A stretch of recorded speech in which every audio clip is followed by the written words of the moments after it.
This text has been translated into English by the ChatGPT service, and everything you see on this channel was created using neural networks.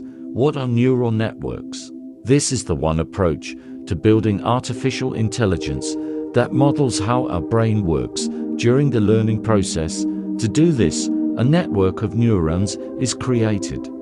They represent a mathematical description of a real neuron. Neurons are organized into a network, and the result of processing information is determined by the connections between the elements of our network.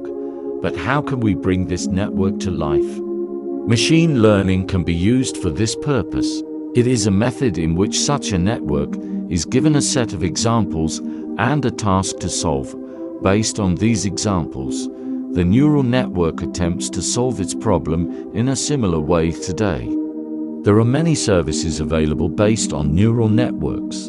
For example, the Dale service can create any image based on your description. Ivor can compose music. ChatGPT writes programming code, generates texts of any kind, provides advice for all occasions, and translates.